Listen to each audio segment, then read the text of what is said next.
만약에 혹시 죄의 문제로 씨름하고 계시고 죄를 끊길 원하신다면은 죄를 의식하고 죄를 인식하고 그리고 죄를 안 지으려고 애써서 죄를 안 짓게 되는 것이 아니라 의를 인식하고 그리스도 안에서 우리가 누구인지를 인식하고 하나님의 임재의 자리 안에서 하나님의 은혜를 누리고 우리가 누구인지를 인식하면서 의의 본성을 활성화시킬 때 거기에서부터 죄를 이길 수 있는 힘과 능력이 나오게 됩니다. 그리고 그 의의 본성을 강화시키면 강화시킬수록 거기에서 나오는 능력이 죄를 싫어하게 되고 그 죄로부터 자유케 되고 그리고 우리에 대한 정체성과 자의식 자체가 본성을 인식함으로 말미암아 그리스도 안에서 우리의 누구인지를 인식함으로써 그 옛사람의 옷을 벗어버리게 되고 자연스럽게 걸어 나올 수 있게 되는 것입니다.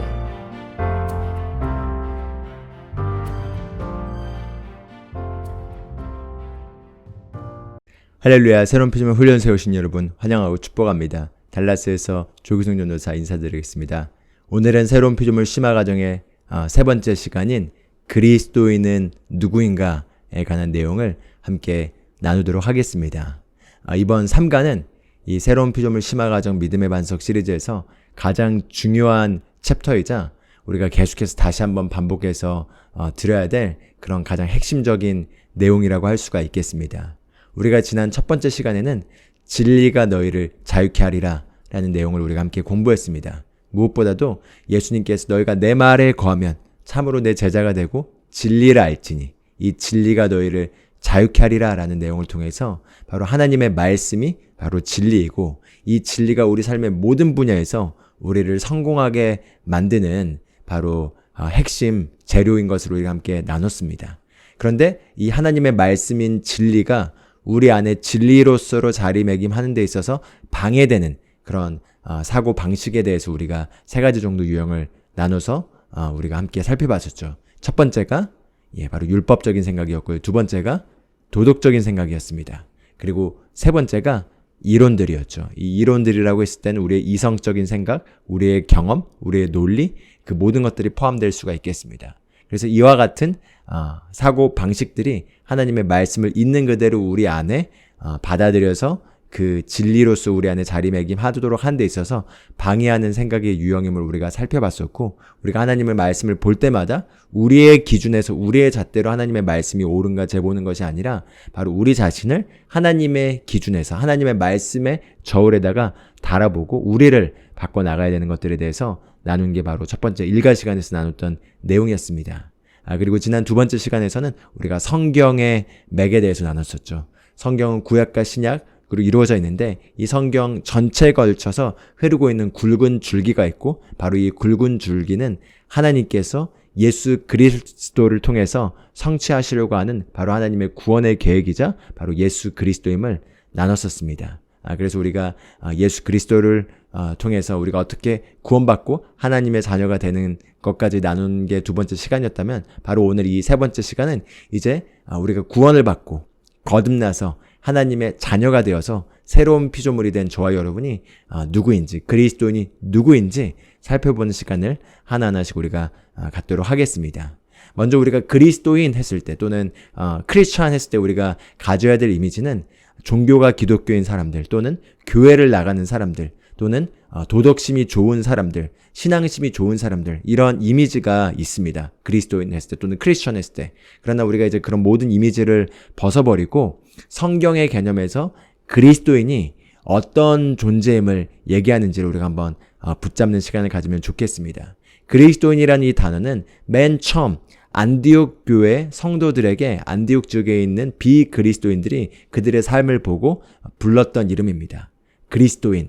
그리스도라는 단어가 Christ, 기름 부음 받은 자라는 의미를 담고 있고요. 그리고 그 당시 안디옥 교회의 믿는 자들을 바라봤을 때 믿지 않는 자들이 마치 저 사람들이 예수 그리스도가 이 땅에서 사셨던 모습과 비슷하게 산다고 느꼈기 때문에 바로 그 비그리스도인이었던 사람들이 그들을 그리스도인이라고 불렀습니다.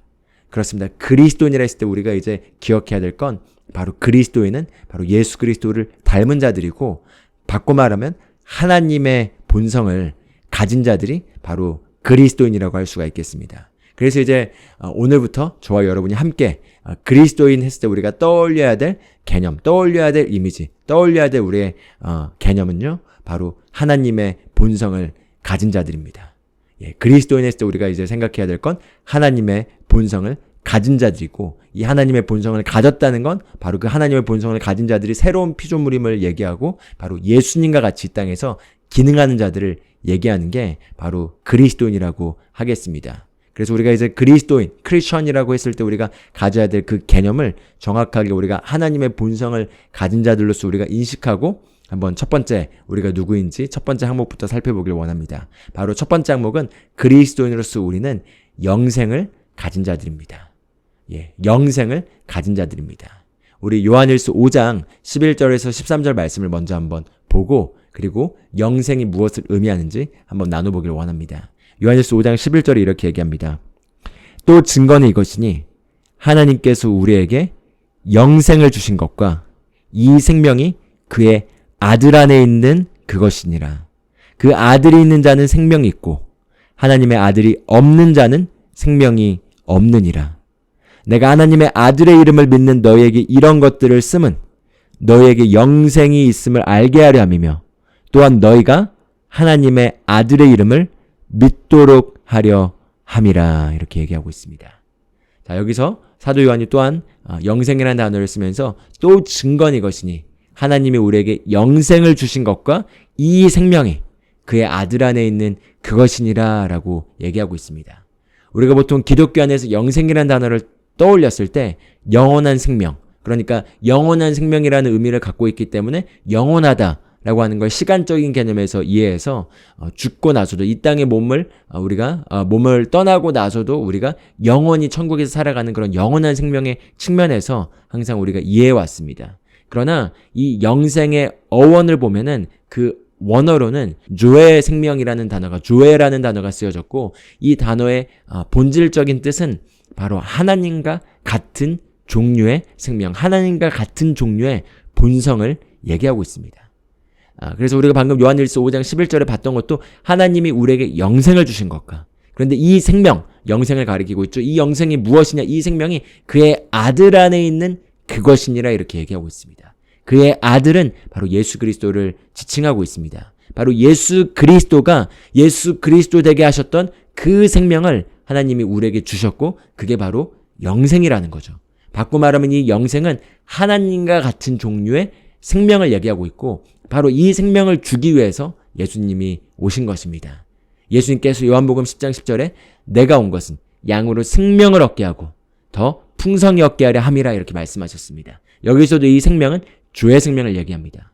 요한복음 3장 16절에서도 하나님이 세상을 이처럼 사랑하사 독생자를 주셨으니 이는 누구든지 그를 믿는 자는 멸망하지 않고 영생을 얻게 하려 하심이라. 여기 영생도 조에라는 단어가 쓰여졌습니다. 그리고 요한복음 5장에 보면 예수님께서 아버지께서 자기 속에 생명이 있음과 같이 아들에게도 생명을 주어 그 속에 있게 하시고 이렇게 얘기합니다.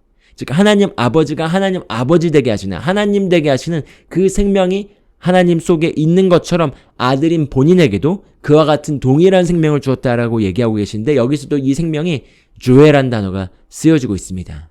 그렇습니다. 바로 예수님께서 궁극적으로 이 땅에 오신 목적은 단지 우리를 죄에서 사하시고 우리를 용서해 주는 정도가 아니라 바로 우리에게 영생을 주기 위해 오신 것입니다. 바로 이 영생은 하나님의 본성이고, 하나님의 본성이라 함은 바로 하나님처럼 기능할 수 있는, 하나님의 본성의 특질을 따라서 우리가 기능할 수 있게 만드는 그와 같은 본성이라고 할 수가 있겠습니다. 그렇기 때문에 식물은 식물의 생명이 있는 거죠. 동물도 동물의 생명이 있습니다. 동물의 생명이 인간의 생명과는 다릅니다. 왜죠? 본성이 다르기 때문이죠. 동물들 사이에서도 종이 어떤 종이냐에 따라서 그 동물, 예를 들어 강아지의 생명은 고양이의 생명과 다릅니다. 왜냐면은 강아지의 생명의 본성은 강아지가 강아지 되게 하는, 개가 되게 하는 생명이고, 고양이 안에 있는 그 고양이의 생명은 고양이가 고양이 되게 하는 생명이기 때문에 이 생명의 본성이 다른 것이죠. 마찬가지로 우리가 아담의 범죄로 말미암아 그 아담의 후손으로서 우리가 처음에 이 세상에 태어났을 땐 다 죄의 본성을 가지고 이 땅에 태어났습니다. 그러나 둘째 아담이자 마지막 아담이신 예수 그리스도가 오셔서 우리에게 제공해 주신 이 생명은 우리가 첫째 아담의 본성의 그 생명, 죄의 본성을 얘기하는 것이 아니라 바로 둘째 아담이자 마지막 아담이신 예수 그리스도의 본성을 우리가 가지고 태어난 바로 이 예수 그리스도의 본성 또는 하나님의 본성을 우리가 가진 자로서 우리가 거듭나게 되고 태어나게 된 게 바로 하나님의 본성이라고 할 수가 있겠습니다. 할렐루야. 그렇기 때문에 우리가 한번 생각해 보길 원합니다. 이 하나님의 본성이 무엇을 의미하는지 우리가 묵상해 보면 좋겠습니다. 하나님이 하나님 되게 하시는 바로 그 본성입니다. 하나님이 누구시죠? 사랑입니다. 그럼 하나님이 하나님 되게 하는, 하나님이 사랑 되게 하시는 본성이 바로 하나님 안에 있고 그 본성이 하나님을 사랑이라고 표현하고 있습니다. 그 본성이 하나님을 빛이라고 표현하고 있습니다. 그 본성이 하나님을 생명이라고 표현하고 있습니다. 그 동일한 하나님의 본성이 우리 안에 들어왔습니다.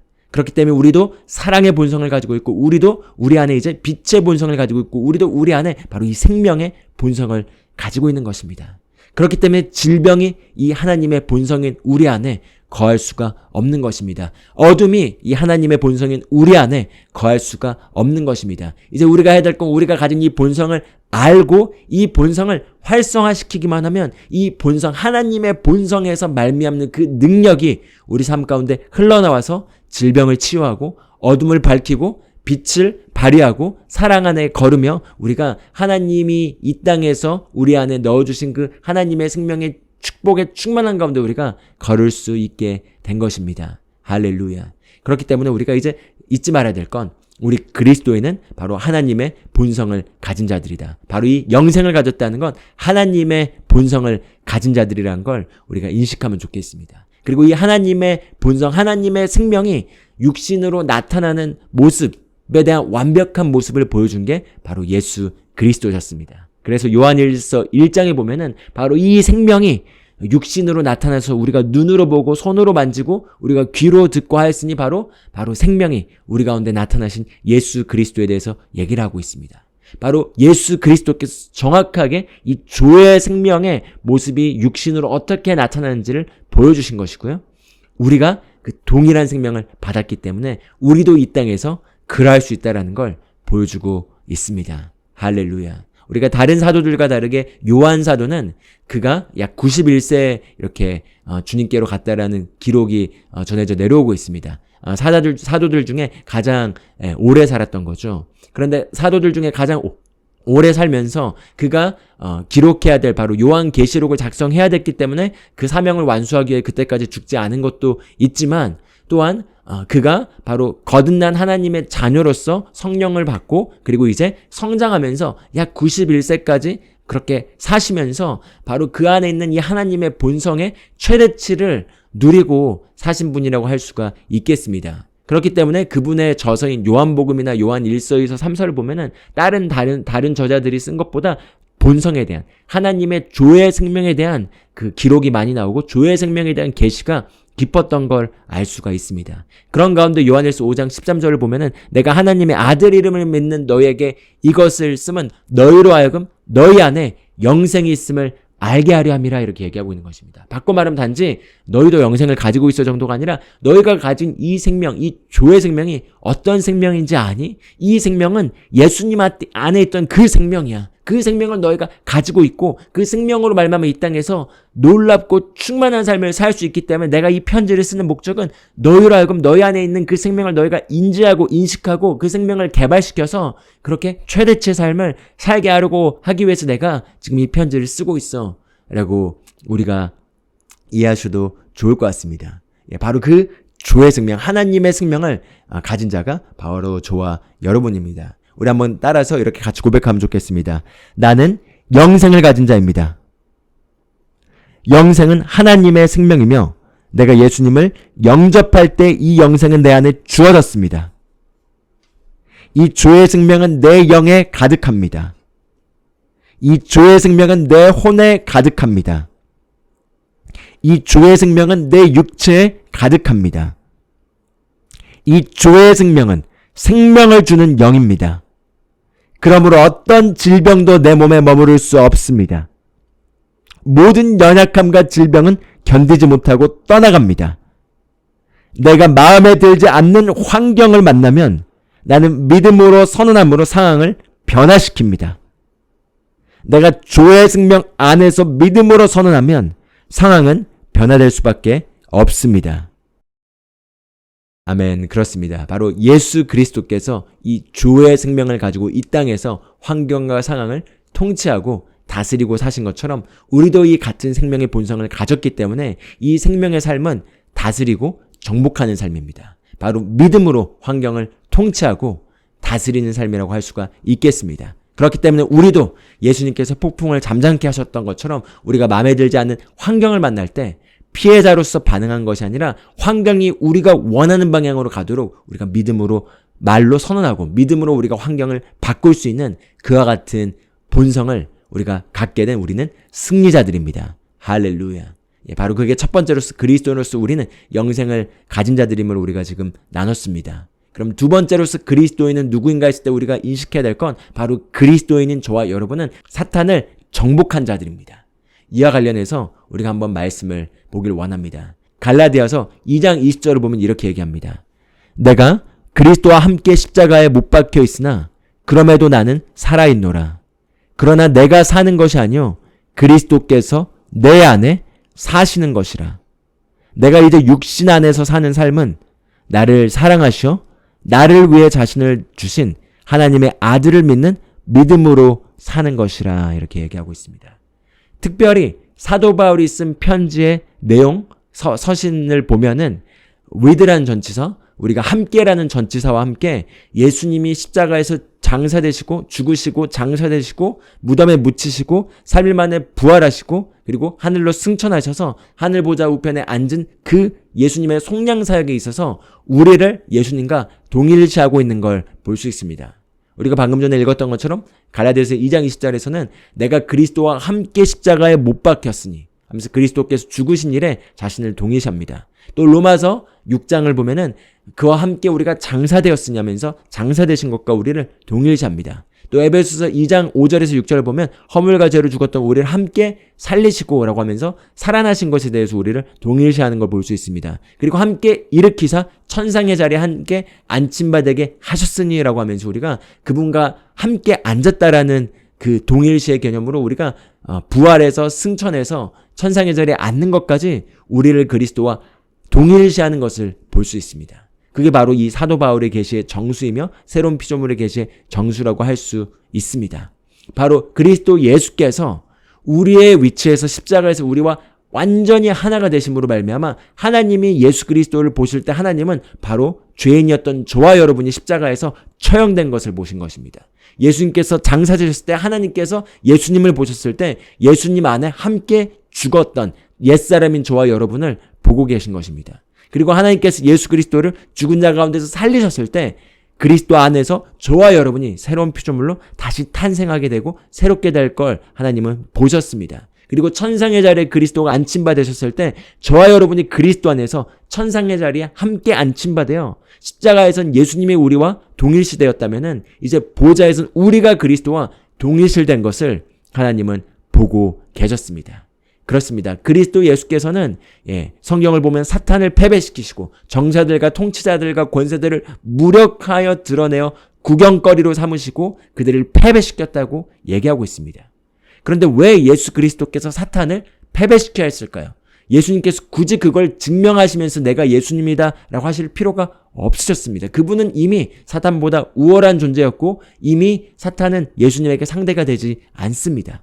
그런데 예수님께서 사탄을 이기신 것은 바로 정확하게 우리와 하나가 되셔서 우리의 위치에서 우리가 싸워야 될 전투를 대신해서 싸우시고 그리고 사탄을 정복하시고 그들을 패배시키시고 그들을 무력화시키시고 그들을 수치스럽게 하시고 그들을 개선행진하시면서 우리의 위치에서 우리로서 싸우시고 승리하시고 지옥과 사망의 열쇠를 뺏으시고 죽음에서 걸어 나오셔서 하늘보좌 우편에 앉히신 것입니다. 바로 우리의 위치에서 우리를 대신하여 싸우신 거죠. 바꿔 말하면 우리가 그리스도 안에서 이미 사탄을 패배시켰고 그들을 이미 이겼기 때문에 우리가 더 이상 사탄과 더 싸우려고 하거나 그들을 무서워하거나 그들의 더 이상 지배 아래 우리가 있는 게 아니라는 것입니다. 할렐루야. 그렇기 때문에 우리가 이제 그리스도인으로서 우리의 정체성을 생각했을 때 우리가 인식해야 될 건 그리스도인은 사탄을 정복한 자들입니다. 바꿔 말하면 사탄이 우리 삶에 어떠한 영향력을 미쳐서도 안 되고 미칠 수가 없는 위치에 우리가 있게 되었습니다. 그러나 많은 경우 그리스도인들이 이 사실을 잘 모르고 있기 때문에 여전히 사탄을 무서워하거나 어둠의 일들에 대해서 무서워하거나 어둠의 일들을 자꾸 말하고 허용함으로써 우리가 패배한 적에게 계속해서 속임을 당하면서 패배를 당하는 것들을 보게 됩니다. 그러나 그것은 하나님께서 저와 여러분을 가지고 계신 계획이 아닙니다. 사탄은 이미 그리스도에 의하여 완전히 패배되었습니다. 사탄은 완전히 짓밟아졌고 완전히 무기력화되게 되었고 히브리서 2장 14, 15절에 나온 것처럼 죽음을 통하여 죽음의 세력을 잡은 자 곧 마귀를 멸하시며 한평생 죽음에 매어 종노릇하는 모든 자들을 놓아주려 하심이라 이렇게 말씀을 선포하고 있습니다. 예수 그리스도께서 죽음을 통하여 죽음의 세력을 잡은 자인 바로 사단을 패배시키시고 그들을 파괴시키시고 그리고 한평생 죽음에 매어 종노릇하는 모든 자들을 해방시켰다고 말씀하고 계신 것입니다. 그렇기 때문에 우리가 더 이상 사탄을 무서워할 필요가 없습니다. 그들이 이빨 빠진 호랑이로서 우리가 무서워하도록 우리를 속이려고 하지만 우리에게 속한 권세가 무엇인지를 우리가 알고 그리고 그들이 얼마나 패배한 적인지를 우리가 알고 계시로 깨달아서 우리가 그렇게 반응하고 그들을 그렇게 여기기 시작하면 그들은 더 이상 우리를 속일 수 없다라는 걸 알게 되고 우리 삶에 영향을 미치지 않고 도망가려고 할 것입니다.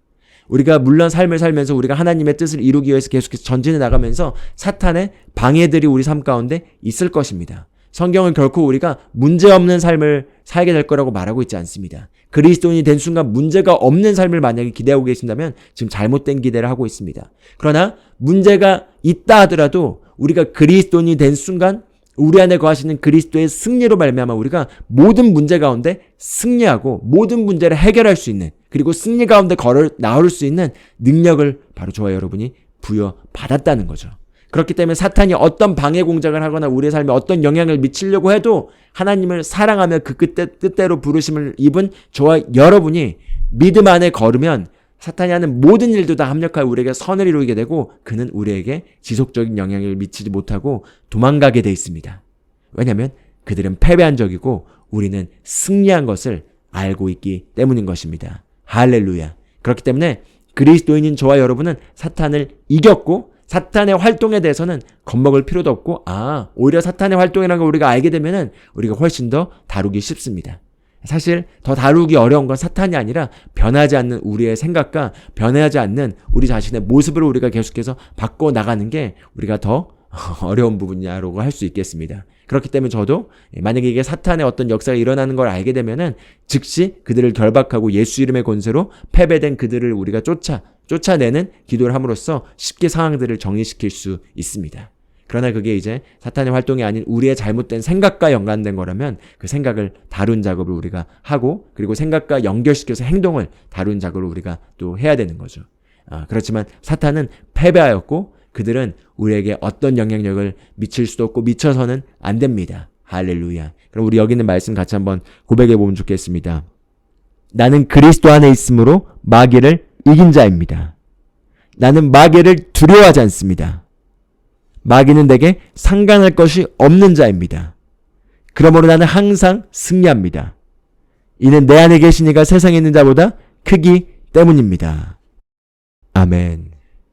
그리스도인으로서 저와 여러분은 영생, 하나님의 본성을 가진 자들이고 우리는 사탄을 정복한 자들입니다. 그럼 세 번째로 그리스도인으로서 우리가 알아야 될 바로 진짜 저와 여러분은 누구이냐? 바로 그리스도인인 우리는 바로 거듭날 때 일정 분량의 믿음을 갖고 태어났습니다. 바꿔 말하면 우리는 믿음을 가지고 있습니다. 많은 경우 우리가 그리스도인들을 만나게 되면은 공통적으로 자주 듣게 되는 단어들은 그들이 믿음이 없음을 얘기하고 믿음이 부족함을 얘기하게 되는 걸 듣게 되곤 합니다. 그러나 성경 말씀은 분명하게 우리가 거듭날 때 우리에게 하나님께서 일정 분량의 믿음을 주셨다고 로마서 12장에서 얘기를 하고 있습니다. 그래서 로마서 12장 3절을 보면 이렇게 얘기합니다. 하나님께서 각 사람에게 나누어 주신 믿음의 분량에 따라 건전하게 생각하라. 할렐루야. 바로 저와 여러분이 거듭났을 때 일정 분량, 정관사 더가 붙어서 모두에게 동일한 분량의 믿음이 주어진 것을 보여주고 있습니다. 바꾸면 하나님이 어떤 사람은 크게 쓰시기 위해서 더 많은 믿음을 주고 어떤 사람은 별 볼 일 없이 쓰게 하기 위해서 적은 믿음을 주고 이런 게 아니라 모두에게 일정 분량의 믿음을 하나님께서 주셨다는 거죠. 모두에게 일정 분량의 믿음을 우리에게 주신 것입니다. 그렇기 때문에 우리 모두가 다 일정 분량의 믿음을 받았고 이제 우리가 해야 될 건 이 믿음을 강화시키고 그리고 증가시키고 자라나게 하는 것을 우리가 해야 합니다. 마찬가지로 인간이 모두 다 근육을 가지고 태어나게 되죠. 우리가 지금 근육이 없다고 느껴지다 하더라도 근육이 우리 몸 안에 있습니다. 다 비슷한 숫자의 근육의 조직을 가지고 우리가 이 땅에 태어나는데 그 근육을 우리가 개발시켜서 강화시켜서 자라나게 하고 강하게 할 거냐는 바로 우리가 그 근육을 어떻게 훈련하고 단련시킬까에 달려있게 되는 거죠. 마찬가지로 우리 모두 일정 분량의 믿음을 받았지만 그 믿음을 강화시키고 증가시킨 거는 우리가 지속적으로 해야 된다고 할 수가 있겠습니다. 그래서 믿음을 강화시키고 증가시킨 거에 있어서 두 가지를 우리가 생각하셔야 됩니다. 바로 첫 번째는 각 분야마다 우리가 믿음을 증가시켜야 된다는 거죠. 예를 들어 구약 성경에서 이제 가나안 땅을 점령할 때 이스라엘 백성이 여리고성을 먼저 점령했죠. 그런데 여리고성을 점령했다는 사실 자체 하나만으로 아이성이 점령되거나 다른 성들이 점령된 건 아니었습니다. 여리고성뿐만 아니라 다른 성들도 한 번에 하나하나씩 다 점령해야 됐다는 거죠. 마찬가지로 그리스도인이 된 저와 여러분에게 일정 분량의 믿음이 우리 안에 들어왔다고 해서 모든 것이 저절로 되는 걸 얘기하고 있지 않습니다. 우리가 받은 이 믿음의 분량을 우리가 활용해서 사용해서 우리가 각 분야마다 그 분야에 대한 믿음을 키워 나가야 된다는 거죠. 예를 들어 치유에 있어서는 치유의 믿음이 있습니다. 또 재정에 있어서는 재정의 믿음이 있습니다. 만약에 우리가 염려를 하지 않는 것 관련된 믿음이 발휘해야 된다면 또 그것 관련된 믿음이 있습니다. 우리가 만약에 여러 분야마다 각각 다른 말씀들이 있는데 그 말씀들에 대해서 우리의 믿음의 수준은 분야마다 다릅니다. 그렇기 때문에 내가 만약에 치유의 분야에서 아주 대단한 믿음을 가지고 있다고 하더라도 재정 분야에 대한 믿음이 없을 수가 있는 거죠. 또는 재정 분야에 대단한 믿음이 있다고 하더라도 영혼권 분야에 대해서 믿음이 없을 수가 있습니다. 그렇기 때문에 우리가 어느 분야든지 여러 분야에 대해서 우리가 계속해서 믿음을 강화시키고 믿음을 성장시키기 위한 추구를 해야겠습니다. 또 다른 측면에서 우리가 믿음을 강화시키기 위해서 해야 될 건 바로 한 분야를 믿음을 계속해서 파면서 믿음의 용량을 증가시키는 것입니다. 예를 들어 질병에 있어서는 우리가 가장 작은 잔질병인 감기에서부터 우리가 치유되고 감기조차 걸리지 않는 것에서 우리가 믿음을 발휘해 볼 수가 있겠습니다. 그래서 거기서 점점 더 나아가는 거죠. 감기에서부터 시작해서 더 중한 질병에서부터 우리가 자유케 될 뿐만 아니라 다른 사람들을 우리가 돕고 그리고 다른 사람들을 우리가 치유하고 다른 사람들의 치유를 우리가 도우면서 더 중한 질병까지 치유하는데 우리가 믿음을 증가시키고 성장할 수가 있겠습니다. 재정 분야도 마찬가지입니다. 내가 돈을 다룰 수 있는 능력이 만약에 1억이라면은 1억에 다룰 수 있는 능력에 기반해 있는 믿음이 지금 개발되어 있는 거죠. 하나님 안에서. 그런데 내가 1억이 아니라 10억을 다루길 원한다면은 10억을 다루기 위한 레벨로 우리가 믿음을 발휘해서 더 깊게 성장해야겠습니다. 그러기 위해서는 또 여러 가지 절차와 스텝들이 있겠죠. 그렇지만 중요한 건 우리가 여러 분야에 대해서 우리가 믿음을 계속 발휘하는 것과 동시에 우리가 지금 우리를 직면하고 있는 그 분야에서 믿음을 적용해서 그래서 믿음을 우리가 더 확장시키는 것도 강화시키는 것도 우리가 해야 될 믿음을 가진 자로서 해야 될 일이라고 할 수가 있겠습니다. 할렐루야. 그래서 누가복음 17장 6절을 보면 예수님께서 이런 비유를 주십니다. 또 주께서 말씀하시기를 너희에게 겨자씨 한 알만한 믿음이 있다면 이 뽕나무에게 말하여 뿌리가 뽑혀서 바다에 심겨지라고 해도 그것이 너희에게 복종하리라 이렇게 얘기하고 있습니다. 여기서 겨자씨를 예수님께서 비유하셨는데 겨자씨는 씨 중에서도 가장 작은 크기를 자랑하는 씨라고 할 수가 있겠습니다. 즉 믿음의 크기는 문제가 되지 않는다는 거죠. 겨자씨 한 알만한 믿음이 있어도 바로 산을 옮기고 뽕나무를 바다에 던져버릴 수 있다는 걸 얘기하고 계신 것입니다. 바로 이 겨자씨 한 알만으로도 우리가 산을 옮길 수 있다는 건 믿음의 사이즈는 문제가 되지 않고 우리가 거듭날 때 일정 분량을 받은 믿음은 이미 완전한 믿음이고 그 믿음을 우리가 사용하기만 하면은 우리가 무엇이든 할 수 있음을 보여주고 있는 구절이라고 할 수가 있겠습니다. 할렐루야. 할렐루야. 그럼 그리스도인 나는 믿음을 가졌습니다. 함께 같이 고백해 보도록 하겠습니다. 나는 믿음을 가지고 있습니다. 그 믿음은 내가 거듭날 때 주어졌고 그 믿음은 산을 움직이는 능력이 있습니다. 나는 보는 것으로 행하지 않고 믿음으로 행합니다. 나는 믿음의 영역에서 생각하고 말하고 행함으로 항상 승리합니다. 나는 말씀을 들음으로 믿음을 증가시키고 믿음을 행함으로 내 믿음은 점점 강해집니다. 나는 믿음으로 세상을 이깁니다. 아멘. 자, 네 번째로 우리가 이제 그리스도인으로서 우리가 누구인지 살펴보길 원하는 건 바로 그리스도인인 저와 여러분은 하나님의 의로 의롭게 되었습니다. 한번 본문 말씀을 보길 원합니다. 로마서 3장 26절에 이렇게 얘기합니다. 곧 이때 자기의 의를 선포하심은 자신도 의롭게 되시고 또한 예수를 믿는 자도 의롭다 하려 하심이니라 이렇게 얘기하고 있습니다. 예수를 믿는 자도 의롭다 하려 하심이니라 이렇게 얘기하고 있습니다. 그래서 우리가 의를 생각할 때 아직까지도 우리가 의를 생각하면은 행동을 많이 떠오릅니다. 그래서 행동을 떠올려서 의로운 행동, 그리고 내가 의로운 행동을 하지 않기 때문에 나는 의롭지 못하다 이렇게 우리가 생각하고, 죄를 떠올릴 때도 죄스러운 행동을 떠올리고 이 죄를 지었기 때문에 나는 죄인이다. 그리고 내가 이를 죄를 짓지 않았으면 난 죄인이 아니다. 이렇게 우리가 행동으로 생각하는 그 습관이 있습니다. 그렇지만 지금 여기서 우리가 얘기하는 하나님의 의로 의롭게 되었다 했을 때 이 의는 행동을 얘기하고 있는 것이 아니라 바로 우리 안에 일어난 본성의 변화를 얘기하고 있습니다. 그렇기 때문에 우리가 지금 이제 율법을 지킴으로써 얻게 되는 바로 인간의 의를 얘기하는 것이 아니라 하나님의 선물로 우리가 받은 의에 대해서 우리가 지금 얘기를 나누고 있기 때문에 먼저 이 의에 대해서 한번 개념을 정의 내려보길 원합니다. 바로 첫 번째로 우리가 가져야 될 의에 대한 개념은 무엇이냐? 바로 하나님의 임재 앞에 어떠한 죄책감이나 열등감이나 정죄감 없이 설 수 있는 능력이 바로 의의 첫 번째 정의라고 할 수가 있겠습니다. 다시 한번 나누도록 하겠습니다. 하나님의 임재 앞에 어떠한 정죄감이나 열등감이나 죄책감 없이 설 수 있는 능력이 바로 우리가 받은 이 하나님의 의의 특성이라고 할 수가 있겠습니다. 왜 그럴까요? 처음 아담이 범죄하고 하나님으로부터 분리되었을 때 어떤 일이 일어났죠? 하나님이 아담을 부르자 그들은 부끄럽고 수치스럽고 정죄를 받으면서 하나님의 임재에서 떠났습니다.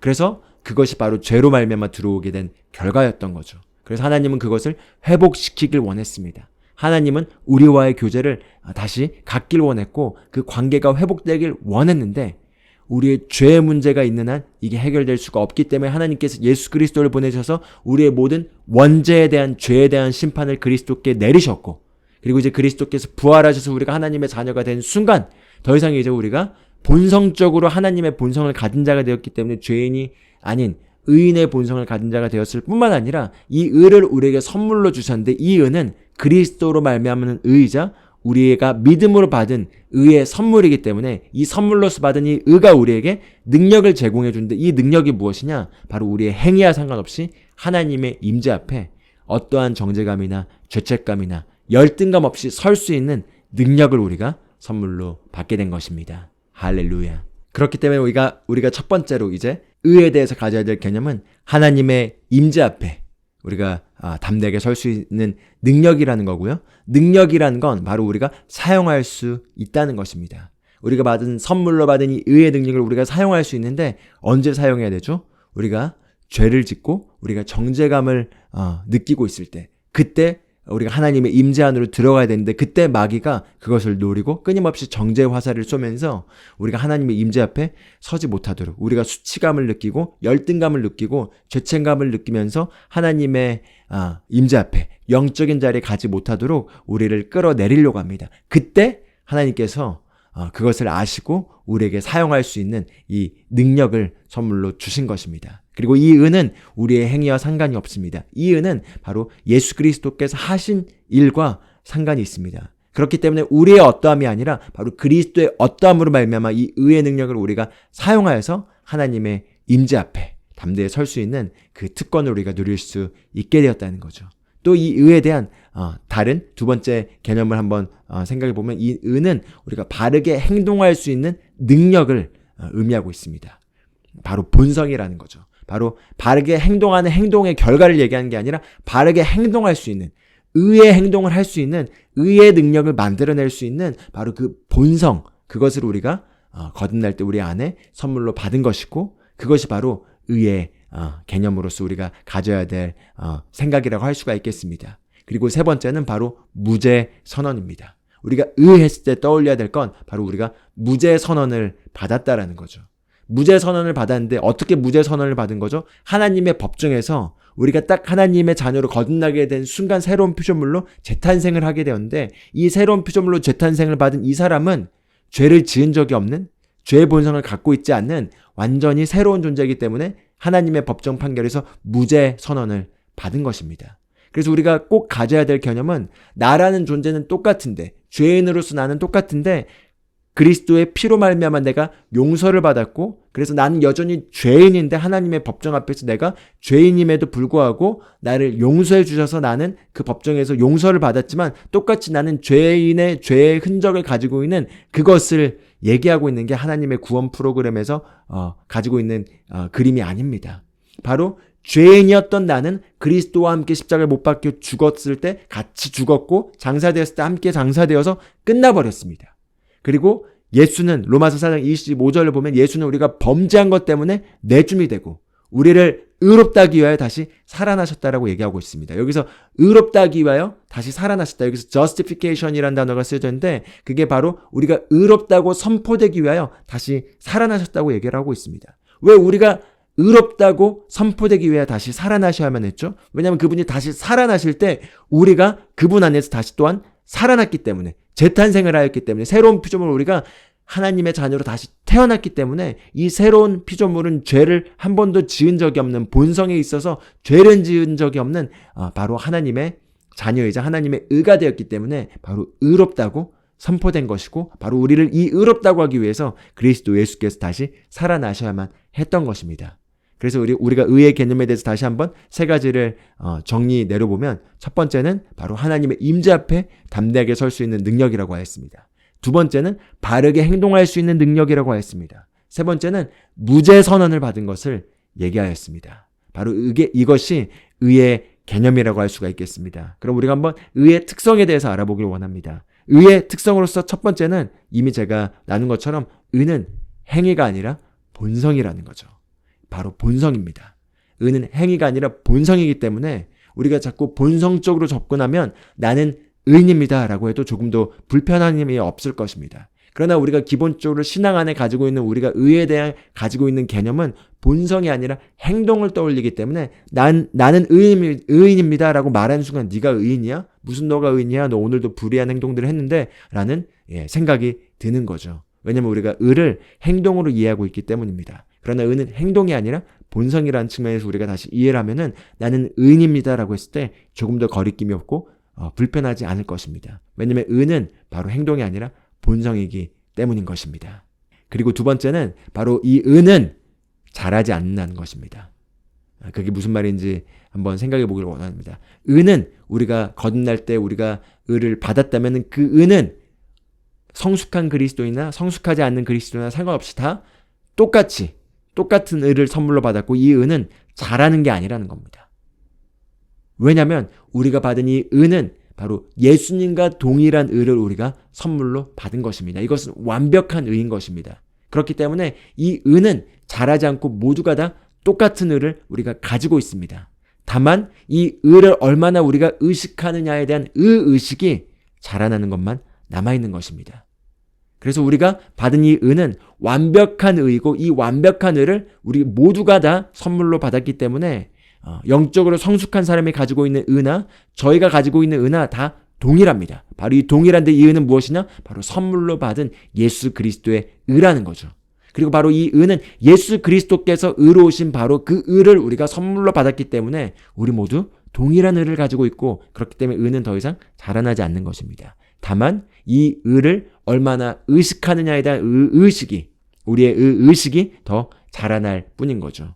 그래서 우리가 그 개념을 의는 자라나지 않고 의식만 자라난다라는 개념을 우리가 정확하게 이해한다면, 우리가 받은 의는 우리가 어떤 행동을 더한다고 더 자라나는 것이 아니라 바로 이미 완벽한 의를 우리가 받았고, 이 의를 우리가 단지 더 많이 의식하면 의식할수록 의식이 더 증가하는 거구나. 이것을 우리가 정확하게 캐치할 수 있습니다. 그리고 세 번째로서의 이 의의 특성은 바로 값없이 우리에게 주어진 선물이라는 거죠. 로마서 3장 24절을 보면 이렇게 얘기합니다. 그리스도 예수 안에 있는 구속을 통하여 그의 은혜로 값없이 의롭게 되었습니다. 예. 그의 은혜로 값없이 의롭게 되었습니다. 예. 은혜라는 단어도 우리의 어떠함과 상관없는 거죠. 값없이라는 것도 우리가 값을 치르지 않았다는 것입니다. 그리스도 예수의 속량으로 말미암아, 바꿔 말하면 예수 그리스도께서 우리를 위해서 십자가에서 보좌에까지 그 속량 사역을 하신 그 의로운 행위로 말미암아 우리의 어떠함과 상관없이 또 우리가 어떤 대가를 지불하지 않고 값없이 은혜로 우리가 의롭다함을 선물로 받게 된 것입니다. 그렇기 때문에 우리가 받은 은은 선물로 받은 것이고, 우리가 선물로 받았다는 건 우리의 행동에 의해서 이게 취소되거나 이게 철회되는 게 아니라는 것입니다. 그리고 우리의 행동에 의해서 이게 더 증가되는 것도 아니라는 것입니다. 바로 오직 그 은혜에 의하여 믿음으로 말미암아 우리가 구원을 받은 것이죠. 우리의 구원이 우리의 행위로 말미암은 것이 아니라 그분이 은혜로 제공해 주신 것을 우리가 믿음으로 받은 것처럼 우리가 의롭다함을 받은 것은 선물로 받은 것이기 때문에 이것은 빼앗기는 것이 아니라 우리가 가지고 있는 것이고 우리가 본성으로 소유한 것이고 이것은 우리가 은혜로 받은 것이라는 것입니다. 할렐루야. 그렇기 때문에 우리가 행동을 잘못하면 이 의가 사라질까 더 이상 걱정하지 않으셔도 됩니다. 그리고 마지막 네 번째로 이 의에 대한 특성은 무엇이냐? 바로 우리가 받은 이 의는 예수 그리스도의 의라는 것입니다. 바로 예수 그리스도께서 바로 우리의 의가 되셨다는 것입니다. 고린도전서 1장 30절에 보면 너희는 하나님으로부터 나서 그리스도 예수 안에 있고 예수는 하나님으로부터 나서 너희에게 지혜와 의와 거룩함과 구속함이 되셨으니라 이렇게 얘기하고 있습니다. 바꿔 말하면 예수 그리스도께서 우리의 지혜이시고 그리고 예수 그리스도께서 우리의 의가 되셨다는 것입니다. 즉 규성아, 네가 가지고 있는 의는 무엇이냐라고 했을 때 나는 예수 그리스도의 의를 가지고 있어. 왜냐하면 나의 의는 예수 그리스도로 말미암았고 예수 그리스도가 나의 의가 되셨기 때문이야 라고 우리가 선포할 수 있고 말할 수 있어야 된다는 거죠. 그렇기 때문에 예수 그리스도께서 우리의 의가 되셨기 때문에 바로 이 의는 자라나는 것이 아니라 우리가 받은 것이고 완벽한 의를 선물로 받은 것이고 그리고 선물로 받았기 때문에 우리의 행위로 말미암는 것이 아니고 그리고 그것이 우리의 본성 안에 주어진 것이기 때문에 우리가 행동이 아니라 본성에서 그로 말미암아 그렇게 살 수 있는 능력을 갖게 되었다는 것을 우리가 다 하나로 연결시켜서 이해해 보시면 좋겠습니다. 그게 바로 의의 특성들을 우리가 잠깐 나열해 본 건데요. 그럼 이 의의 특성들과 우리가 이 의의 개념으로 말미암아 이제 우리가 이 의를 갖게 되는데 의의 열매가 무엇일까요? 바로 이 의의 열매를 한번 세 가지로 정리해 보기를 원합니다. 바로 첫 번째는 우리가 이 의의 열매로 죄로부터 자유케 된 것입니다. 바로 죄로부터 자유케 된 것입니다. 정죄의식은 결코 우리를 죄로부터 자유케 할 수 없습니다. 로마서 6장을 보면은 6장 14절에 이렇게 얘기합니다. 죄가 너희를 주관하지 못하리니 이는 너희가 율법 아래 있지 아니하고 은혜 아래 있기 때문이라 이렇게 얘기하고 있습니다.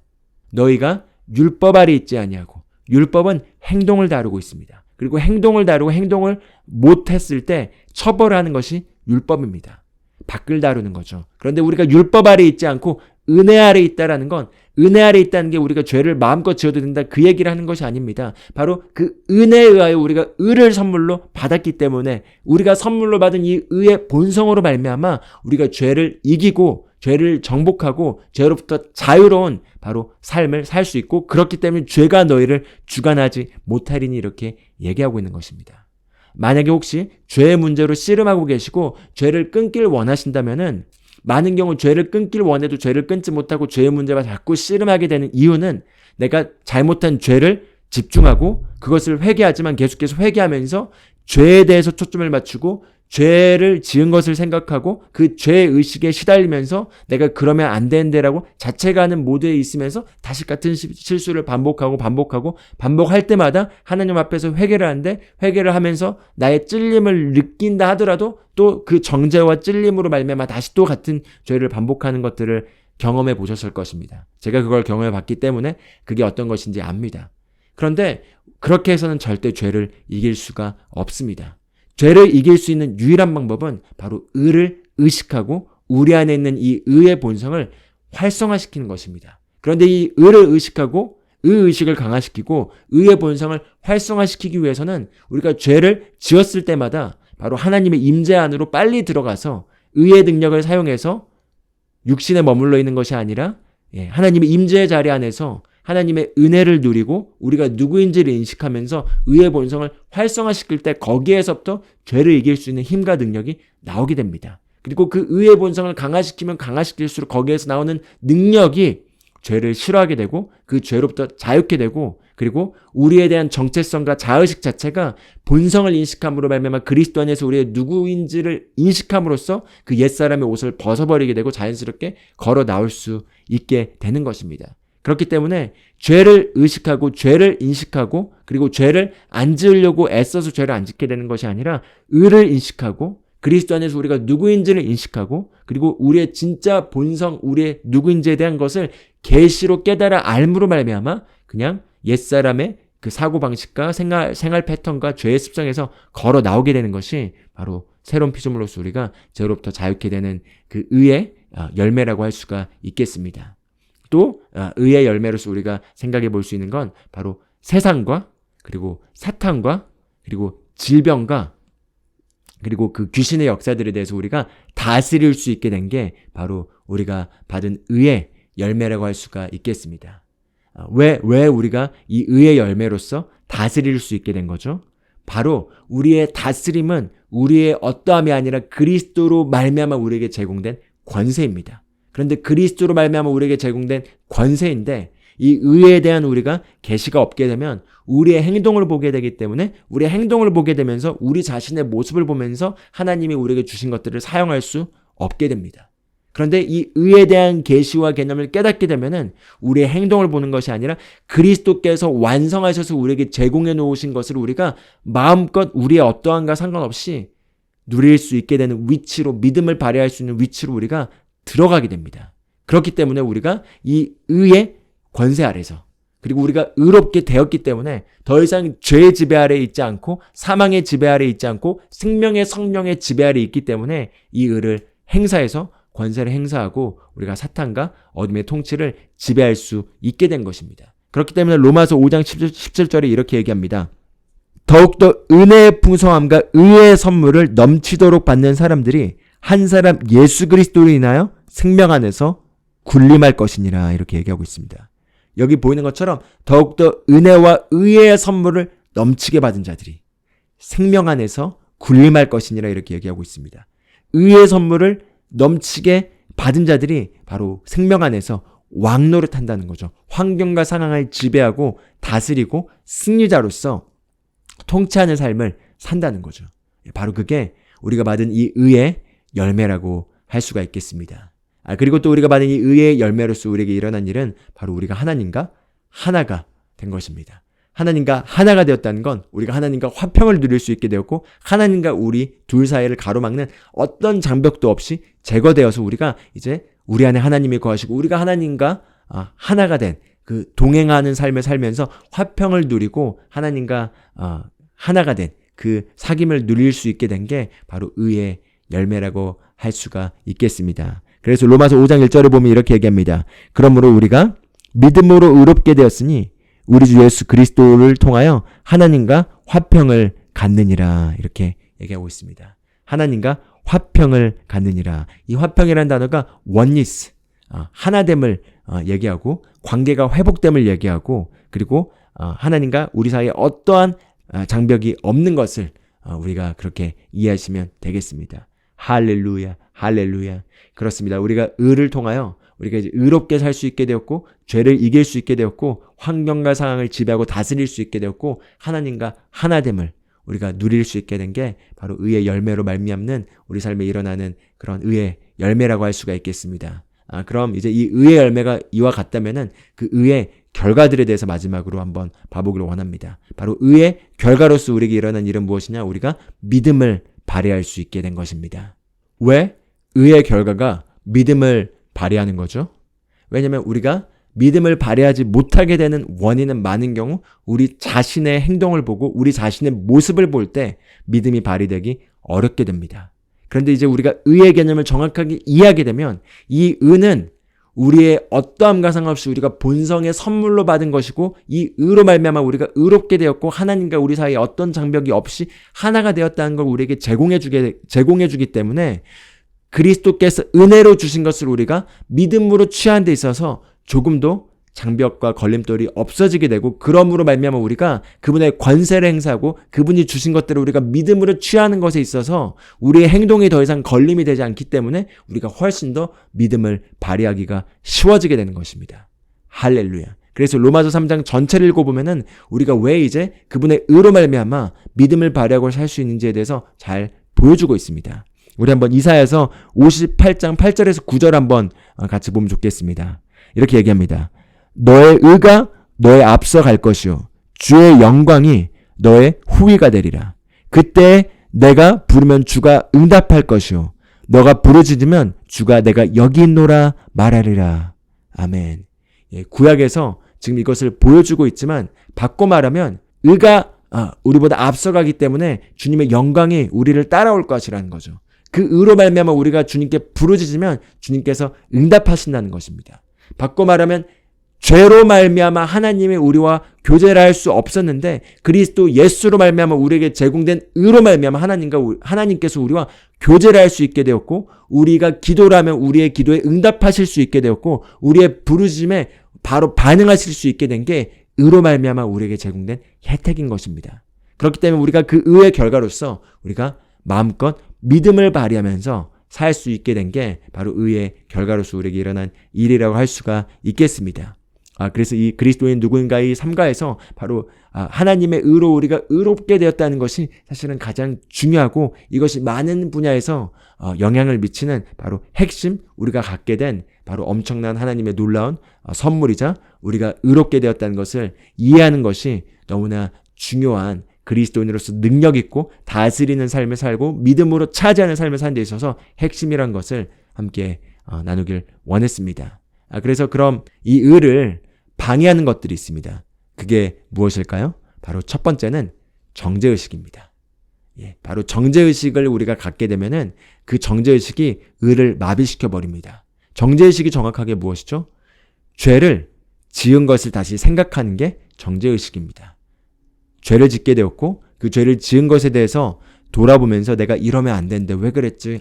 내가 또 그랬네? 하는 모든 생각들이 다 정죄의식이라고 할 수가 있겠습니다. 그리고 이 정죄의식은 사실은 죄보다 더 나쁩니다. 왜죠? 죄는 그 순간에 잘못한 거지만 정죄의식은 그 이후에 계속 우리가 정죄의식에 머물러 있는 순간 동안 그 죄의 결과, 영향력을 계속 우리 삶에 미치게 하고 그리고 계속해서 우리가 그 죄에 묶여서 그 사고방식 안에서 계속해서 우리가 하나님이 주신 것들을 은혜로 주신 것들을 누리지 못하고 그냥 모든 걸 마비시켜버리게 되는 그런 일을 하기 때문에 사실은 정죄의식이 죄보다 더 나쁘다고 할 수가 있겠습니다.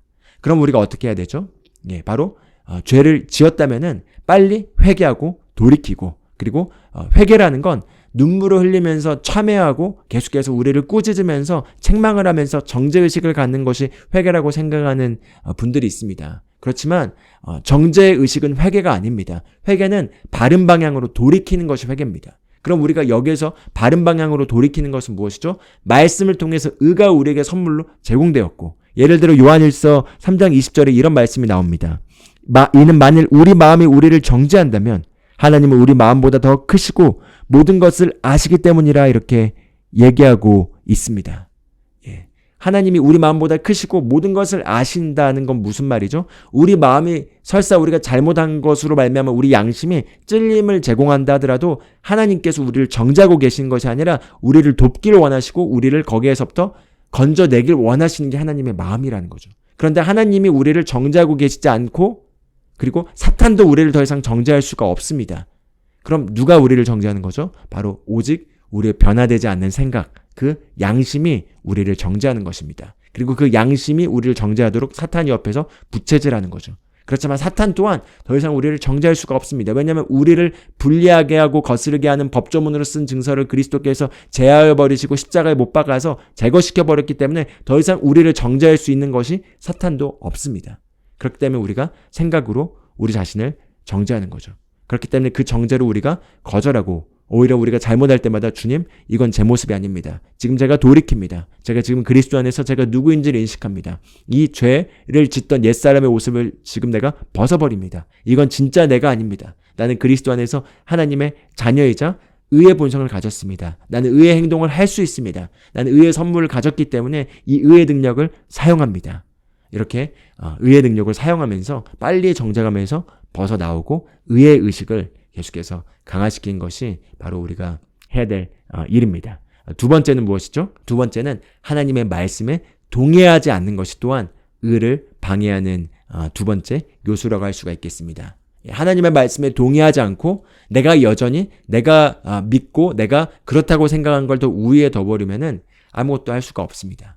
예, 우리가 일가에서 배운 것처럼 결국 진리가 우리를 자유케 하기 위해서는 진리에 우리를 양보시키고 진리가 우리 안에 자리매김하면서 진리가 아닌 모든 우리의 견해들이 비켜나가야 된다는 걸 나눴었죠. 예, 하나님의 말씀이 이런 걸 말하고 있어도 우리가 생각했을 때, 내가 생각했을 때 나는 이래야 돼. 이런 행동을 해야지 나는 잘한 거야. 그래도 적어도 이건 아니지. 라는 개념을 가지고 만약에 잘못했을 때 여전히 하나님의 말씀에서 말하고 있는 의에 대해서 내가 동의하지 않고 내가 만약에 행위로 의로워지려고 하거나 내가 어떤 말씀과 동의하지 않는 것을 더 주장하게 된다면은 그럼 하나님이 주신 이 의의 선물을 우리가 누리지 못할 수가 있겠죠. 그렇기 때문에 하나님의 말씀에 빨리 동의하는 것. 예, 동의하는 걸 늦게 동의하는 것이 아니라 빨리 동의하는 것이 겸손인 것이고요. 하나님의 말씀에 동의하지 않는 것이 사실은 교만인 것입니다. 그래서 우리가 빨리 하나님의 말씀에 동의하고 하나님의 말씀으로 돌이키고 하나님의 말씀이 이렇게 말한다고 하면은 그것을 받아들이고 그렇게 우리가 여기는 것이 우리가 정말 의로운 삶을 살고 의의 능력 가운데 걷는 삶의 핵심 열쇠라고 할 수가 있겠습니다. 할렐루야. 예, 그렇기 때문에 저 같은 경우는 제 개인 간증으로서 제가 그 전에 이 하나님의 말씀을 잘 몰랐을 때 제가 생각하는 옳고 그름의 기준을 가지고 하나님을 섬기려고 했고 그리고 그 옳고 그름의 기준에서 제가 옳지 않는 일들을 했었을 때 저를 정죄하고 저를 의롭지 못하다고 여기고 그리고 하나님 앞에서 저를 책망시키면서 제 자신을 찌르고 정죄시켰습니다. 그런 가운데서 이런 말씀을 처음에 접했어도 이 말씀이 제가 가지고 있던 알고 있었던 신앙의 개념과는 다르기 때문에 이런 말씀들에 제가 동의하지 않았고 계속 배척했습니다. 그러다가 배척하고 동의하지 않다가 어느 시점에 더 이상 제 삶이 신앙생활을 더 유지할 수 없는 지경까지 오게 되자 제가 항복하고 다시 겸손하게 제 모든 사상들과 생각체계들을 내려놓고 말씀을 하나하나 겸손한 마음으로 확인하고 배우기 시작했고 그리고 나서 제가 겸손한 마음으로 말씀을 받아들이고 그것들을 하나하나 확인하자 말씀과 제가 굉장히 비켜나가 있는 사상체계들을 가지고 신앙관을 가지고 제가 신앙생활을 해왔다는 걸 알게 되고 그것들을 제가 다 벗어버리고 그리고 하나님의 말씀에 동의하지 않는 모든 저의 생각들을 벗어버리고 그 당시 저에게 계시로 왔던 것은 하나님이 나의 죄를 더 이상 기억하고 있지 않고 용서하셨기 때문에 나도 내 자신의 죄를 더 이상 기억해서는 안 되고 용서해버리고 잊어버리고 그것들은 더 이상 하나님 앞에서 문제가 되지 않는다는 사실을 받아들이는 것이었습니다. 그래서 그것을 제가 받아들이기로 선택하였고 그리고 말씀을 제가 허용하고 말씀을 더 첫 번째 위치에 두면서 제가 말씀과 동의하면서 정죄의식을 벗어버리고 말씀을 끊임없이 동의한 결과 불과 몇 개월도 안 돼서 저를 절름발이로 만들었던 그 모든 신앙의 삶에서부터 제가 빠져나오게 되고 그때부터 제가 능력 있는 그리스도인으로서 통치하고 환경을 다스리고 하나님 왕국을 확장하는 그 그리스도인의 삶으로 정확하게 걸어오게 되었고 그때부터 지금까지 약 13년이라는 시간이 지났는데 13년이라는 시간 동안에 끊임없이 변화를 누리면서 드디어 능력 있는 그리고 정말 자유로운 그리고 하나님이 의도하신 그런 그리스도인의 삶을 살 수 있게 되었습니다. 이와 같은 일들이 저와 여러분 모두에게 계속해서 더 많이 일어나기를 원합니다. 우리 같이 이렇게 따라서 고백하도록 하겠습니다. 나는 의인입니다. 그리스도께서 나의 의가 되셨으므로 내가 의인이 되었습니다. 의는 나의 본성입니다. 나의 행동과 상관없이 나는 언제나 아무 정죄감이나 열등감 없이 하나님의 임재 앞에 설 수 있습니다. 내 영에는 언제나 하나님의 뜻대로 행동할 수 있는 능력이 있습니다. 나는 언제나 담대합니다. 의인인 내가 하는 기도는 언제나 역사합니다. 그러므로 나는 언제나 기도한 것마다 응답을 받습니다. 아멘. 자, 다섯 번째로 우리가 갖게 된 것에 대해서 나누도록 하겠습니다. 바로 5번째는 그리스도인에게는 모든 것을 탁월하게 할 수 있는 은혜가 있습니다입니다. 예, 그리스도인 저와 여러분에게는 모든 것을 탁월하게 할 수 있는 은혜가 있습니다입니다. 우리가 은혜를 가지고 있다는 거죠. 그리고 이 은혜는 모든 것을 탁월하게 하게 하는 능력입니다. 우리가 보통 은혜란 단어가 기독교 안에서 그냥 아주 보편적인 단어로 써야 됩니다. 보통 예배 갔다 오면 은혜 받았니? 너가 오늘 받은 은혜는 무엇이니? 이런 식으로 우리가 은혜라는 표현을 굉장히 많이 쓰죠. 사용하죠. 그러나 한번 오늘 이 은혜라는 단어를 성경의 관점에서 한번 정확하게 무엇을 말하고 있는지 한번 검토해 보길 원합니다. 우리가 은혜라는 단어를 생각했을 때 먼저 개념을 정의 내려보면은 하나님의 호의를 우리가 생각해 볼 수 있겠죠. 우리의 어떠한가 상관없이 하나님의 측면에서 하나님이 결정하여서 우리를 위해서 베풀어 주신 모든 호의가 은혜라고 할 수 있겠고, 바로 예수 그리스도께서 우리를 위해서 행하신 모든 일들이 바로 우리의 어떠함과 상관없이 우리가 얻은 것이 아니라 그분이 그렇게 우리에게 주기로 결정하심으로 말미암아 하신 것이기 때문에 다 예수 그리스도의 은혜로 우리가 제공된 것들을 다 우리가 은혜라고 할 수가 있겠습니다. 그래서 우리가 값없이 우리가 받게 된 것들, 하나님의 은혜, 이런 측면에서 우리가 이제 은혜라는 개념은 익숙하지만 우리에게 잘 알려지지 않는 세 번째로서의 은혜의 개념을 한번 같이 보길 원합니다. 한번 같이 이 내용을 읽어보도록 하겠습니다. 어떤 사람으로부터 밖으로 표출되어 나오는 그 사람의 영에 있는 신성한 능력, 영향력으로 은혜는 그 사람의 삶에 아름다움, 따뜻함, 호의, 매력, 품위를 창출해낸다라고 우리가 같이 읽었습니다. 바로 밖으로 표출되어 나오는 영적인 능력이라는 거죠. 한번 에베소서 4장 7절 통해서 근거가 되는 말씀을 한번 봐보길 원합니다. 이렇게 얘기하고 있습니다. 그러나 우리 각자에게 그리스도의 은사의 분량대로 은혜를 주셨으니, 우리 각자에게 그리스도의 은사의 분량대로 은혜를 주셨으니, 여기서 은혜를 주셨다는 이 은혜는 우리가 방금 전에 살펴봤던 그 은혜와는 조금 다른, 바로 저희가 읽었던 그 정의된 내용에 기반한 은혜라고 할 수가 있겠습니다. 그래서 리빙 바이블에는 special ability란 단어로 이 은혜란 단어가 번역됐는데요. 바꿔 말하면은 바로 영적인 능력이라고 우리가 정의 내리셔도 좋겠고요. 바로 기름 부음이라고 우리가 정의를 내려도 좋을 것 같습니다. 이 은혜, 하나님께서 우리에게 선물로 주신 이 은혜가 우리 영 안에 있는데, 이 은혜가 우리가 모든 것을 탁월하게 할 수 있게 하고 상황을 이기게 하는 능력을 제공해 준다는 건데요. 한번 이 은혜에 대해서 한번 개념을 하나하나씩 살펴보길 원합니다. 바로 첫 번째는 이 은혜는 모든 상황을 이기게 합니다. 우리 빌립보서 4장 13절 말씀 우리가 잘 사용하는 말씀이죠. 내게 능력 주시는 그리스도를 통하여 내가 모든 것을 할 수 있느니라, 이렇게 얘기하는 바울의 고백을 우리가 많이 사용합니다. 그런데 많은 경우 우리가 그냥 내게 능력 주신 그리스도를 했을 때 우리가 예수 그리스도를 떠오르지만, 사실은 정확하게는 이 그리스도라는 단어가 기름 부음 받은 이라는 의미를 표현하고요. 문맥에 따라서는 예수님을 지칭하고 있기도 하지만, 또 문맥에 따라서는 그게 예수님이 아닌 바로 기름 부음을 지칭하기도 합니다.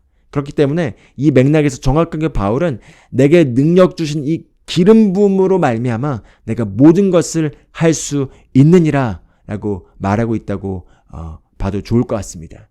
바꿔 말하면 우리도 그리스도인이 된 순간 우리 안에 기름 부음을 받았고, 이 기름 부음이 우리를 그리스도인, 기름 부음 받은 자들로서 우리가 성령을 받게 되고, 우리 안에 거하시는 그 그리스도의 기름 부음의 능력으로 말미암아 우리가 그리스도인이 되었고, 이 기름 부음의 능력이 우리도 또한 모든 것을 할 수 있게 하는 그 능력을 제공해 준다는 거죠. 로마서 8장 28절에 이렇게 얘기하고 있습니다. 우리가 알거니와 하나님을 사랑하는 자들, 곧 그분의 목적에 따라 부르심을 받은 자들에게는 모든 일이 합력하여 선을 이루느니라, 이렇게 얘기하고 있습니다. 왜? 하나님을 사랑하는 자들, 그 뜻대로 부르심을 입은 자들에게는 모든 일들이 합력하여 선을 이루게 되죠. 왜냐하면 우리 안에 있는 그 은혜 때문에 그런 것입니다. 우리 안에 있는 그 기름 부음 때문에 그런 것입니다. 우리 안에 있는 이 은혜 기름 부음이 우리로 하여금 모든 상황 가운데 우리를 이기도록 만드는 것입니다. 그게 바로 우리 안에 있는 이 은혜가 하는 일입니다. 우리를 모든 상황 가운데 이기게 합니다. 두 번째로는 바로 이 은혜는 우리를 승진시키는 영적인 능력입니다. 우리를 승진시키는 영적인 능력이라는 거죠. 잠언 4장 18절 보면 이렇게 얘기합니다. 그러나 의인의 길은 빛나는 빛같이 점점 더 빛나 완전한 날에 이르거니와 이렇게 얘기하고 있습니다. 예. 저와 여러분이 그리스도인이 된 순간 우리는 의인이 된 것입니다. 그리고 의인의 삶에 대해서 성경은 이렇게 묘사하고 있습니다. 점점 더 빛나 완전한 날이 이르거니와. 점점 더 빛나 완전한 날이 이르거니와. 예. 태양이 점점 더 빛나 정오가 됐을 때 완전한 빛에 이른 것처럼 우리의 삶이 그리스도인이 되었다면 우리는 계속해서 승진하고 전진해서 완전한 날이 이르는 것처럼 우리가 계속해서 진급을 하는 게 바로 우리 안에 있는 은혜가 하는 일이라는 거죠. 바로 우리를 승진시키는 영적인 능력입니다.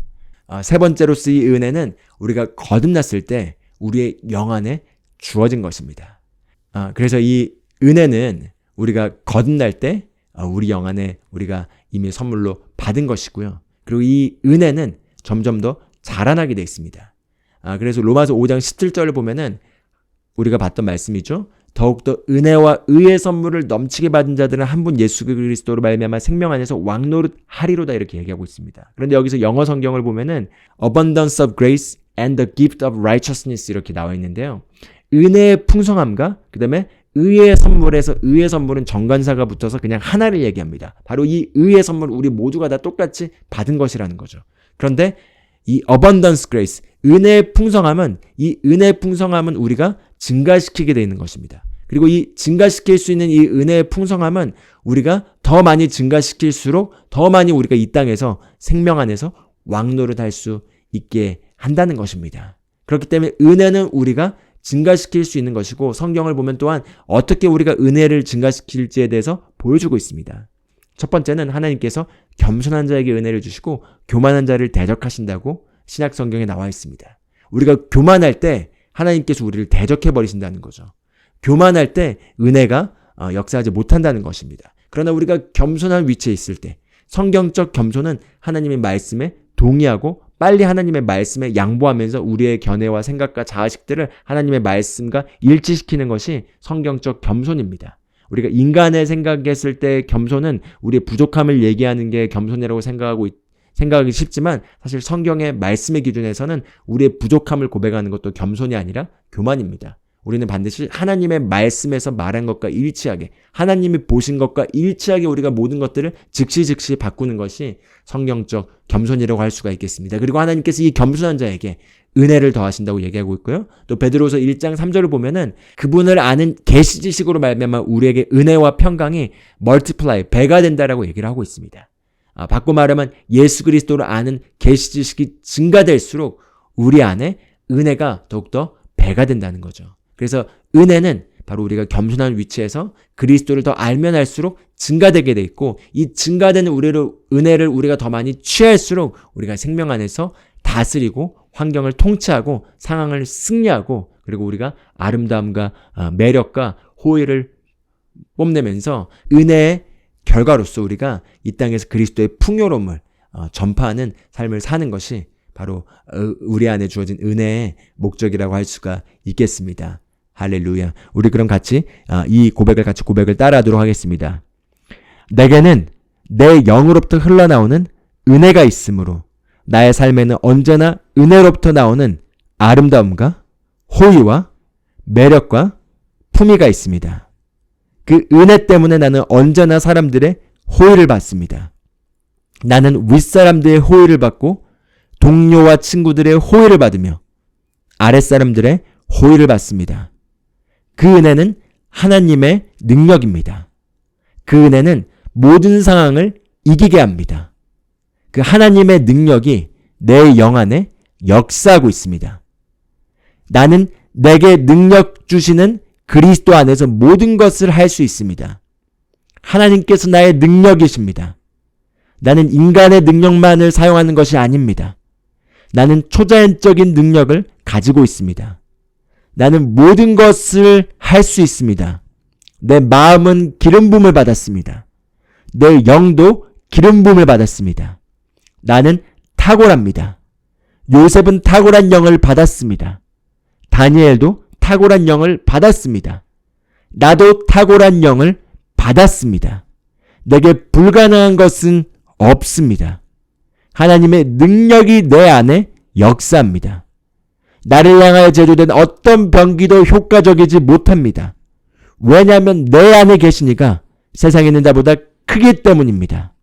내 안에 계신 그리스도는 나의 능력이십니다. 아멘. 아멘. 할렐루야. 예, 저희가 지금 5번째로서 우리 그리스도에는 상황을 승리하게 하는 은혜가 우리 안에 있음을 나눴습니다. 그리고 이제 6번째와 7번째 2가지가 더 남았는데요. 시간이 많이 지난 관계로 6번째와 7번째는 좀 간단하게 짧게 줄여서 나누도록 하겠습니다. 믿음의 반석이 두꺼운 책을 꼭 사셔서 보시면은 그 안에서 제가 다 나누지 못하는 더 깊은 내용들이 남겨있기 때문에 그 책을 꼭 사서 같이 보시면서 이 과정을 따라오실 것을 권면드립니다. 6번째는 그리스도는 법적으로 하나님의 아들일 뿐만 아니라 하나님의 생명을 가진 하나님의 실제적인 아들이 되었습니다. 입니다. 그래서 요한일서 3장 1절에서 2절 말씀을 같이 보겠습니다. 보라, 아버지께서 어떠한 사랑을 우리에게 주셔서 우리로 하나님의 아들들이라 불리게 하셨는가. 그러므로 세상이 우리를 알지 못하나니 이는 세상이 그분을 알지 못했기 때문이라. 사랑하는 자들아, 이제는 우리가 하나님의 아들들이라 이렇게 얘기하고 있습니다. 그래서 여기서 이 마지막에 사랑하는 자들아, 우리가 이제는 하나님의 아들들이라 해서 이 아들들이라는 단어가 테크논이라는 단어가 쓰였고요. 이 테크논이라는 단어는 생물학적인 실제적인 아들을 얘기하고 있습니다. 그래서 우리가 하나님의 아들이 되었다는 것은 생물학적으로 정말 아들이 되었다는 걸 얘기하고 있습니다. 여기서 테크논이라는 단어는 생물학적 자녀를 얘기하고 있습니다. 그냥 우리는 동일한데 그냥 이제 추상적으로 하나님이 우리 아버지가 되었어가 아니라 말 그대로 우리가 하나님으로부터 생물학적으로 영의 영역에서 태어나서 하나님이 우리의 법적이자 실제적인 아버지가 되셨고 우리는 하나님의 실제적인 법적일 뿐만 아니라 실제적인 자녀가 되었다는 것입니다. 할렐루야. 그렇기 때문에 우리가 하나님의 실제적인 자녀, 아들들이 되었기 때문에 우리가 하나님과 교통하며 이 땅에서 하나님의 생명과 본성을 가진 자로서 하나님을 나타내며 살아갈 수 있게 되었습니다. 그래서 우리가 그 개념을 잘 붙잡고 우리가 여기 있는 고백을 함께 따라서 고백하기를 원합니다. 나는 하나님의 아들이므로 하나님을 아빠, 아버지라 부릅니다. 하나님께서 그의 독생자를 세상에 보내신 것은 우리로 그를 통하여 살게 하려 하심입니다. 예수님이 이 땅에 사셨던 것과 같이 우리도 이 땅에서 모든 것을 다스리며 살아갑니다. 나는 질병을 거절합니다. 나는 실패를 거절합니다. 나는 우리를 사랑하시는 그분으로 말미암아 정복자보다 더한 자입니다. 나는 축복받은 자입니다. 내가 가는 곳마다 복이 따라갑니다. 예수님께서 영생을 가져오셔서 나는 예수님과 같은 종류 클래스의 삶을 삽니다. 나는 복의 언약궤입니다. 나는 이 땅에서 왕과 같이 살아갑니다. 왕의 말에는 권위가 있으므로 나는 왕과 같이 말합니다. 그러면 그 말은 말한 대로 역사합니다. 나는 보통 사람이 아닙니다. 아멘. 예, 그렇습니다. 그리고 마지막 7번째로 그리스도인은 우리는 바로 하나님의 의가 되었습니다. 바로 우리는 하나님의 의입니다. 우리 고린도서 5장 21절 말씀을 같이 보길 원합니다. 이렇게 얘기합니다. 하나님께서 죄를 알지도 못하는 그를 우리를 위하여 죄로 삼으신 것은 우리로 하여금 그 안에서 하나님의 의가 되게 하려 하심이라 이렇게 얘기하고 있습니다. 우리를 의롭게 한 정도를 넘어서서 이제 우리가 하나님의 의가 되었다고 얘기하고 있습니다. 하나님의 의가 되었다는 게 무슨 말이죠? 우리가 한번 이 개념을 묵상해 보길 원합니다. 하나님의 의가 되게 하려 하심이라. 그리고 우리가 하나님의 의가 되었습니다. 우리가 이렇게 생각해 보면 좋겠습니다. 우리가 만약에 어떤 트로피를 본다면은 그 트로피는 어떤 우승을 상징하는 거죠. 상징하고 있습니다. 그런데 그 트로피를 통해서 그 경기에서 선수가 어떤 승리를 통해서 얻어낸 건지에 대한 그 모든 것들을 보여주는 게 바로 그 트로피가 보여주는 것이죠. 바로 저와 여러분이 마치 하나님의 트로피가 된 것입니다. 하나님의 트로피가 되고 하나님의 아이콘이 됐는데 어떤 아이콘이냐, 어떤 트로피냐, 바로 하나님의 의를, 하나님의 옳고 그름을 전시하는 바로 하나님의 트로피가 되게 된 것입니다. 할렐루야. 그래서 바로 우리가 이 하나님의 의, 하나님의 옳고 그름, 하나님의 공정하심을 증거하는 자들이 되었고 그게 우리 안에 본성으로서 우리 안에 이루어졌을 뿐만 아니라 저와 여러분 자체가 하나님의 의가 되었기 때문에 예수님께서 이 땅에서 하나님의 트로피로서 하나님을 전시하셨던 것처럼 우리가 바로 하나님의 트로피이자 그리스도의 트로피로서, 그래서 그리스도의 대사로서 이 땅에서 하나님의 의를 나타내는 하나님의 의가 된 게 바로 저와 여러분에게 일어난 자녀로서 일어난 일이라고 할 수 있겠습니다. 우리 같이 한번 이 말씀을 선포하고 같이 마무리하길 원합니다. 이렇게 같이 따라서 고백하겠습니다. 나는 하나님의 의입니다. 나는 하나님의 선하심의 트로피입니다. 나는 하나님의 대사입니다. 나는 하나님의 편지입니다.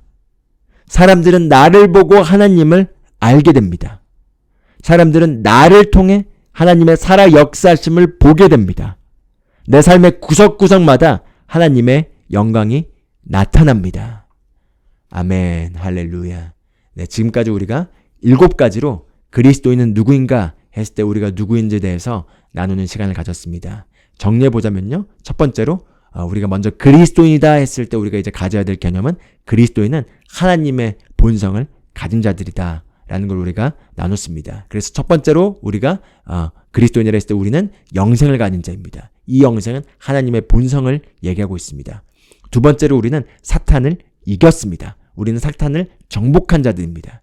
세 번째는 우리는 믿음을 가졌습니다. 우리 모두 일정 분량의 믿음을 가졌기 때문에 더 이상 우리가 믿음의 없음을 고백하는 것이 아니라 우리 안에 있는 이 믿음을 알고 사용하고 믿음을 강화시키고 증가시킨 것을 해야겠습니다. 그리고 네 번째는 바로 우리가 하나님의 의로 우리가 의롭게 되었다는 것입니다. 그래서 우리가 의의 개념에 대해서, 의의 특징에 대해서, 그리고 의의 열매에 대해서, 그리고 의의 결과에 대해서, 그리고 의를 방해하는 것들에 대해서 우리가 나눠봤습니다. 그리고 다섯 번째로 우리가 은혜를 가지고 있다는 걸 나눴습니다. 이 은혜는 탁월한 능력이고 아름다움과 호의와 매력을 뿜어내는 바로 우리 영 안에 있는 하나님의 능력에 대해서 나눴었습니다. 그리고 여섯 번째로 우리가 하나님의 법적인 아들일 뿐만 아니라 실제적인 아들이 되었다는 것에 대해서 나눴었고요. 마지막으로 우리가 바로 하나님의 하나님의 트로피가 되었다는 걸 나눴습니다. 바로 이 7가지 내용을 나눴는데 이 3가에 있는 내용을 계속해서 반복해서 묵상하시면서